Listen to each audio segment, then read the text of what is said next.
Bonjour à tous, on se retrouve pour une toute nouvelle vidéo, 10 minutes de télé, 10 minutes, 4 sujets médias, 3 minutes maximum par sujet pour évoquer toute l'actualité médiatique de la semaine. Et cette semaine, on va parler du retour de Desperate Housewives pour les 20 ans de la série, du lancement de Enquête complémentaire avec Jacques Cardoz sur C8, on parlera également des nouveautés de la nouvelle saison de Fort Boyard, et enfin on parlera du concert de la Star Academy qui sera diffusé sur TF1, et on parle de tout ça juste après le générique. C'est parti, générique!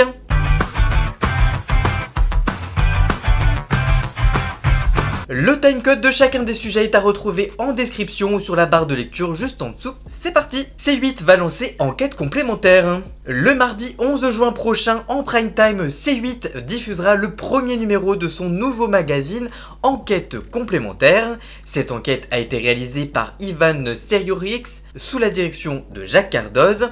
Alors que ce dernier tease l'arrivée de son programme depuis des semaines, voire même des mois, assurant qu'il s'attaquera à France Télévisions, l'émission évoquera finalement les Jeux Olympiques, sous un angle sécuritaire évidemment, parce qu'on est dans un média Bolloré quand même. Dans le communiqué de presse, la chaîne écrit, je cite, « Menaces terroristes, attaques isolées, prise d'otages, attaques cyber, perturbations politiques, grève, dysfonctionnement d'un système information ou encore lanceur de soupe ». Tous nos interlocuteurs nous l'ont confirmé, assurer la sécurité des JO en 2024, c'est se confronter à un défi multiple et inédit.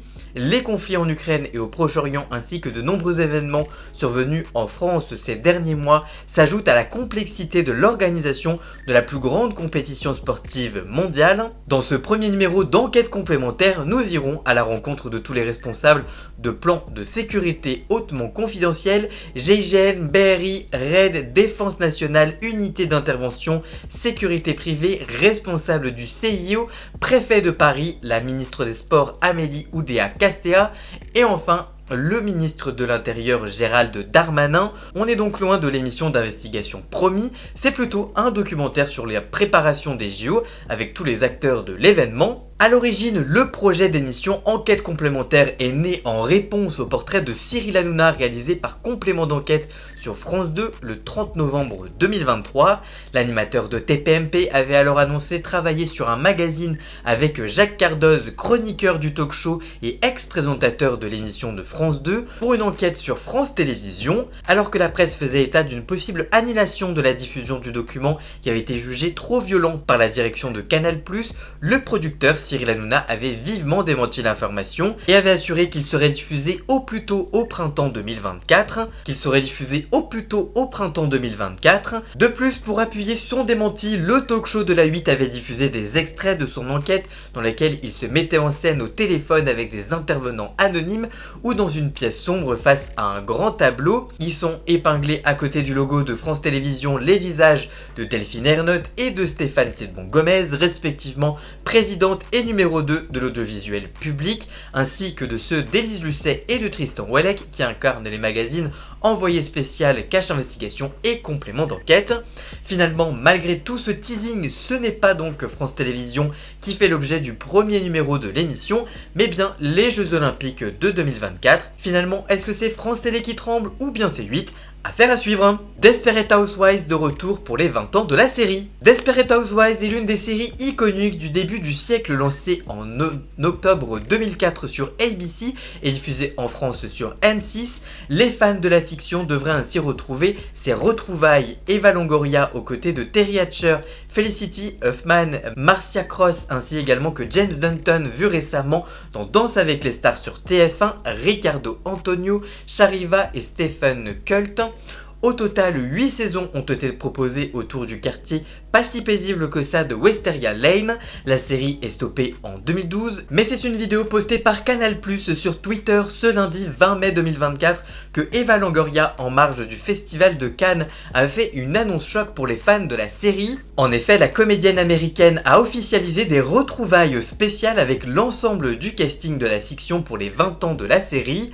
Je cite, « Interpréter Gabi me manque, Wisteria Lane Lane me manque, c'est l'une de mes meilleures expériences et cette année on célèbre les 20 ans de Desperate Housewives, donc on fera des retrouvailles spéciales, mais ce ne sera pas un spin-off quand même. En attendant, pour ceux qui souhaitent revisionner l'ensemble des épisodes de Desperate Housewives et se replonger dans les rebondissements de la série, le feuilleton est actuellement disponible en intégralité sur la plateforme Disney+ en France. On connaît les premières nouveautés de la nouvelle saison de Fort Boyard. La semaine dernière, je vous parlais du début de casting de la nouvelle saison de l'émission, mais aujourd'hui, on va parler des nouveautés de la saison. Depuis sa création en 1990, Fort Boyard rythme l'antenne de France 2 tous les samedis soirs durant l'été. Si le divertissement toujours animé par Olivier Mine sera bel et bien de retour cette année, l'édition 2025 devrait être un petit peu spéciale. En effet, il s'agira de la 35e édition du jeu d'aventure et pour l'occasion, la chaîne et Adventure Line Productions, la société qui produit l'émission Koh-Lanta, ont prévu quelques surprises, parmi elles le retour de Patrice Laffont et de Sandrine Dominguez. Pour célébrer cet anniversaire, les deux anciens présentateurs du programme entre 1993 et 1999 ont accepté de faire une apparition dans l'émission.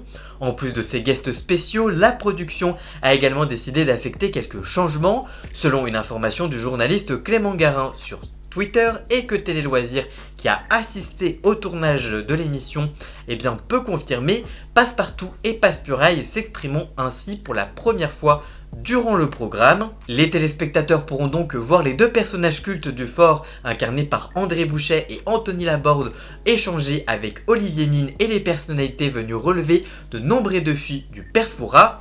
France Télévisions aurait également décidé d'interdire de les déguiser. Contacté par nos confrères de TV Magazine, Adventure Line Productions s'est exprimé au sujet de l'évolution de Passepartout et de Passe-Muraille. Je cite, « Ils ne vont pas parler, il n'y aura pas de grands discours. Il y a toujours eu des petites interactions avec Olivier Mine et les participants et cette année, il y aura donc quelques phrases d'échanger. » Quid des costumes alors de Passe-Muraille, le seul des deux à en avoir porté jusqu'à présent? La production a expliqué, je cite, vouloir positionner différemment le personnage et de le faire évoluer. Ça ne veut pas dire qu'il n'y aura pas de déguisement.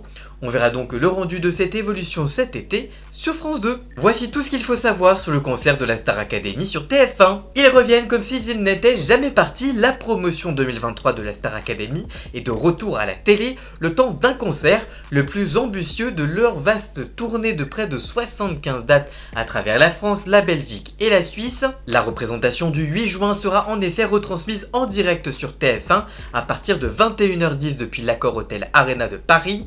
Un premier Bercy, ça se fête.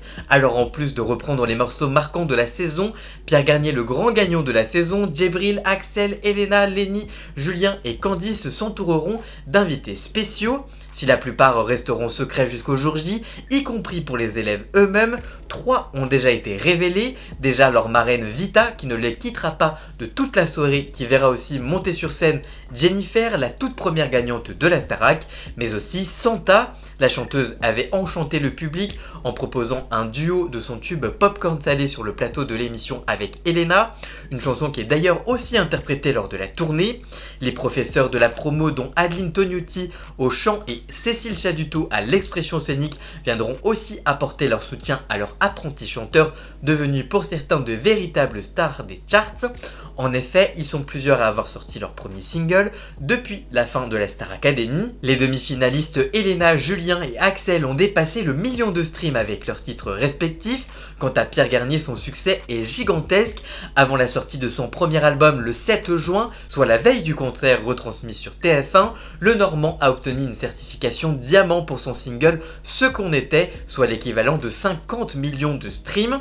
Rendez-vous donc le samedi 8 juin prochain en direct sur TF1 à partir de 21h10 pour ce concert qui sera à coup sûr l'événement marquant du Star Academy Tour, la plus grande tournée francophone de l'année.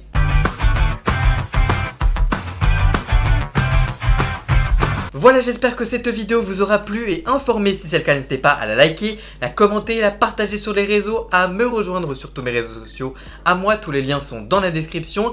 N'hésitez pas également à cliquer sur le bouton rejoindre afin de prendre un petit abonnement de 3 € par mois et me soutenir. N'hésitez pas également à vous abonner, ça me fera extrêmement plaisir.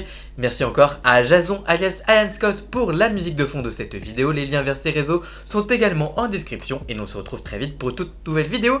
A très bientôt, ciao ciao.